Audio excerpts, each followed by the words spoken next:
कश्मीर धरती का स्वर्ग, एक जन्नत। लेकिन ऐसा क्या है कि लोग 2 बार सोचते हैं यहाँ आने से पहले। इस वीडियो में हम कश्मीर के कुछ मोस्ट पॉपुलर प्लेसेस को विजिट करेंगे, ट्रांसपोर्टेशन, होटल्स, फूड्स के एक्सपेंसेस के बारे में भी डिस्कस करेंगे और कुछ स्कैम्स के बारे में भी बात करेंगे। एक गारंटी मैं आपको जरूर दूंगा, अगर आप ये वीडियो कंप्लीट देख लोगे तो आप अपनी कश्मीर की ट्रिप बहुत ही बेहतर तरीके से प्लान कर पाओगे।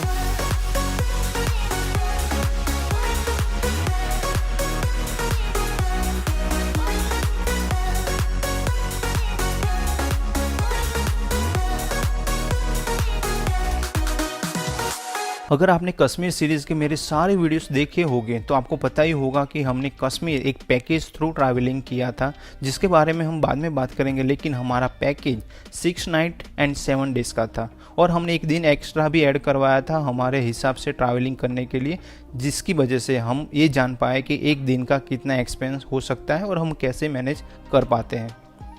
तो चलिए इस खूबसूरत जर्नी की शुरुआत करते हैं।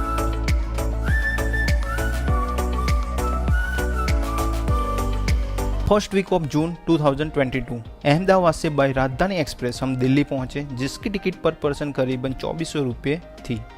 दिल्ली से मेट्रो थ्रू एयरपोर्ट टर्मिनल 3 पहुंचे, जिसकी टिकट 60 रुपीज़ थी। दिल्ली से 4 बजे हमारी एयर एशिया की फ़्लाइट थी, जिसने हमें 1.5 घंटे में श्रीनगर एयरपोर्ट पहुंचा दिया था।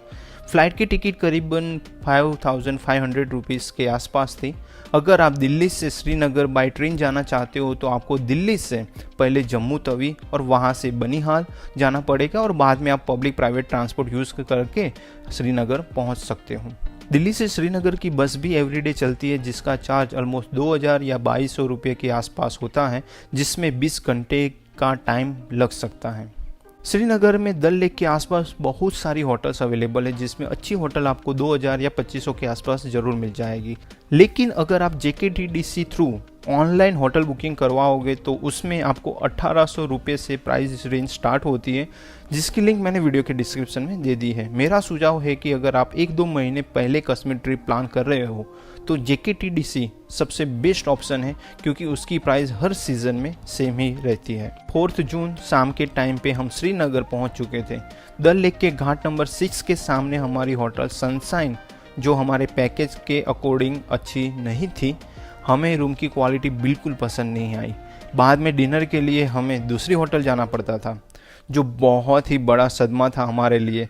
लेकिन ये तो होना ही था, हमने अजय मोदी का जो पैकेज बुक करवाया था वहाँ पर भी थोड़े बहुत प्रॉब्लम हुए, लेकिन वो सब मैं यहाँ बात नहीं करना चाहता, क्योंकि इतनी खूबसूरत जगह पर हम अच्छी बात करते हुए कश्मीर की कश्मीरियत को एंजॉय करेंगे। नेक्स्ट डे 5 जून को हम ब्रेकफास्ट करने के बाद गुलमर्ग जाने के लिए निकल चुके थे। कैब का अरेंजमेंट हमारे पैकेज थ्रू ही था, ऐसे भी फैमिली के साथ ट्रैवल कर रहे थे और ज़्यादा स्ट्रगल ना करना पड़े, इसीलिए हमने पैकेज बुक करवाया था। श्रीनगर से गुलमर्ग का डिस्टेंस करीबन 50 किलोमीटर है, जिसमें 1.5 घंटे जितना टाइम लग सकता है। गुलमर्ग जाते हुए रास्ते में टंगमर्ग से पहले 5 मिनट का हमने ब्रेक लिया फोटोग्राफी के लिए, और यहाँ से हमने कुछ बहुत ही खूबसूरत नज़ारे को एंजॉय किया। टंगमर्ग में आपको स्नो एक्टिविटी के इक्विपमेंट लेने के लिए फोर्स किया जाएगा, जैसे कि गन, शूज़, जैकेट एक्सेट्रा। लेकिन अगर आप समर में ट्रैवलिंग कर रहे हो तो मेरे हिसाब से उसकी कोई ज़रूरत नहीं। गुलमर्ग में टैक्सी स्टैंड पर आपको छोड़ा जाएगा, वहाँ से सिर्फ 10 से 15 मिनट का वॉकिंग डिस्टेंस है गोंडोला के लिए। अगर आप हॉर्स राइड थ्रू फेस 1 जाना चाहते हो तो आपको बहुत सारी बार्गेनिंग करनी पड़ेगी।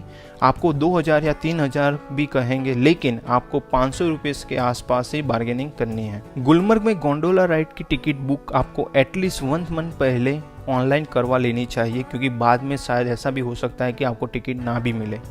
गोंडोला टिकट बुकिंग लिंक मैंने वीडियो के डिस्क्रिप्शन में दे दी है। गोंडोला राइड के लिए बहुत ही भीड़ होती है, तो आपको जितना जल्दी हो सके यहाँ पहुँच जाना चाहिए।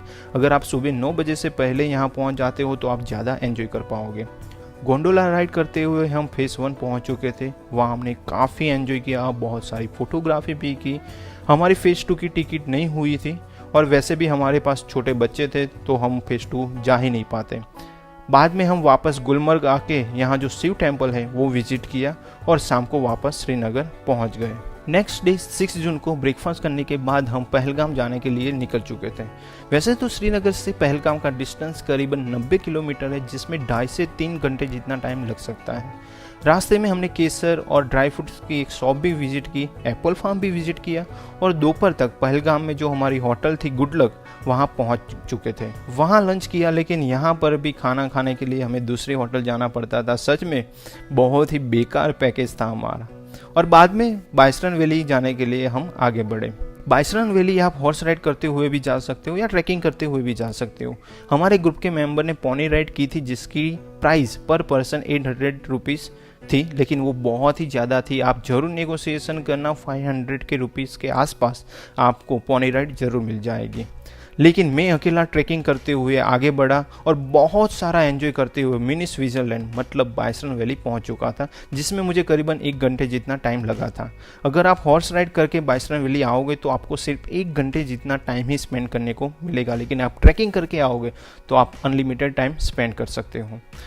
तो आप जब पोनी राइड करो तो ये बात ज़रूर क्लैरिफाई कर लेना कि आपको बाइसरन वैली में कितना टाइम स्पेंड करने को मिलेगा।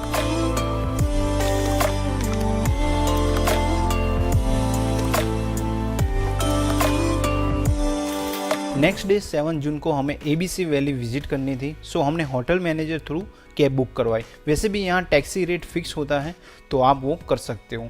तो सबसे पहले हम पहुँच गए बेताब वैली, जहाँ एंट्री टिकट पर पर्सन 100 रुपीज़ है। बेताब वैली सच में बहुत ही खूबसूरत जगह है। बेताब वैली पहले हाजन वैली या हागन वैली के नाम से जानी जाती थी, लेकिन जब सनी देओल और अमृता सिंह की मूवी बेताब के बाद लोग इसे बेताब वैली के नाम से जानने लगे। यहाँ करीबन 1 घंटे जितना टाइम स्पेंड करने के बाद हम आगे बढ़े चंदनवाड़ी की ओर। चंदनवाड़ी पवित्र अमरनाथ धाम यात्रा के लिए बेस कैम्प है और यहाँ से अमरनाथ केव का डिस्टेंस करीबन 32 किलोमीटर है। यहाँ पर एक ग्लेशियर है जो टूरिस्ट विजिट करने आते हैं। अगर आप इस जगह के बारे में और भी कुछ जानना चाहते हो तो मेरे कश्मीर सीरीज देख सकते हो। लास्ट में हमने विजिट किया आरू वैली। वैसे तो यहाँ बहुत सारे प्लेसेस है विजिट करने के लिए, लेकिन जिस टैक्सी में हम आए थे उसमें 1 घंटे का टाइम लिमिट था। तो मेरे हिसाब से अगर आप पूरे दिन का टैक्सी बुक करवाओगे तो आपको अच्छा रहेगा और सारे प्लेसेस आप बहुत ही आसानी से अच्छी तरह से विजिट कर पाओगे। सच कहूँ तो आरू वैली आपके दिल जीत लेगी, एक ऐसी खूबसूरत जगह है।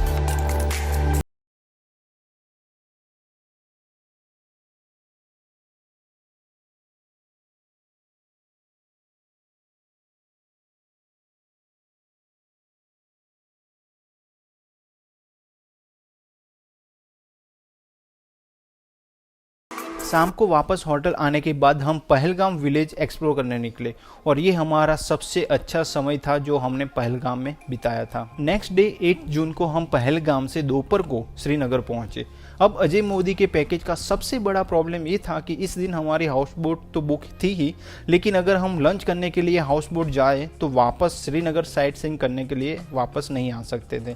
तो हमें लंच बाहर करना पड़ा और बाद में हमने साइट सीइंग किया, जहाँ पे पहले हम शंकराचार्य टेम्पल विजिट किया, जहाँ से आप महादेव जी के दर्शन करने के बाद पूरे श्रीनगर का बहुत ही खूबसूरत नज़ारा देख सकते हो।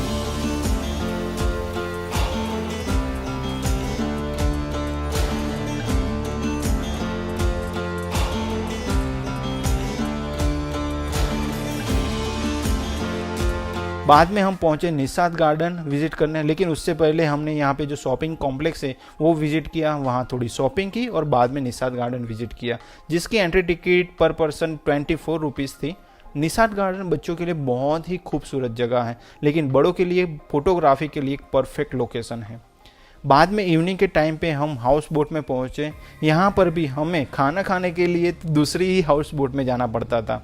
सच में बहुत ही बड़ी भूल की थी हमने अजय मोदी का पैकेज लेके। नेक्स्ट डे 9 जून ब्रेकफास्ट करने के बाद हम सोनमर्ग जाने के लिए निकल चुके थे।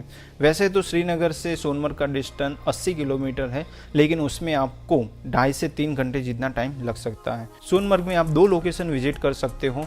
एक तो आप थाजीवास ग्लेशियर विजिट करो या फिर 0 पॉइंट मतलब जोजिला पास विजिट करो। जोजिला पास आपको टैक्सी से जाना पड़ेगा, उसमें आपको 3000 तक का रेंट बताएंगे, लेकिन आपको यहाँ पर भी बहुत ही बार्गेनिंग करनी पड़ेगी। यहाँ पर भी आपको फिक्स रेट गवर्नमेंट रेट के नाम से लूटा जाएगा। हमने सोनमर्ग में थाजीवास ग्लेशियर विजिट किया था। हमारे ग्रुप के मेंबर ने पोनी राइड की थी, जिसका हमने पर पर्सन 700 रुपीज़ पे किया था।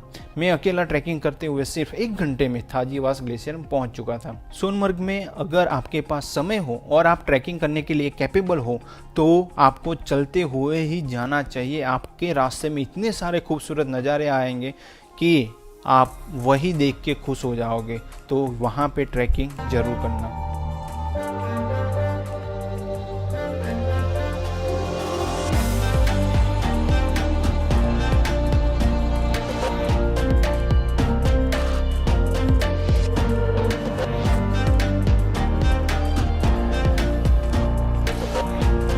यहाँ हमें एक प्रॉब्लम हुई थी। हमारे ग्रुप के मेंबर विशाल का वॉलेट चोरी हो गया था। हमने पुलिस और लोकल की हेल्प से काफ़ी समय तक यहाँ वहाँ ढूंढते रहे, लेकिन बहुत प्रयास किया लेकिन नो रिजल्ट।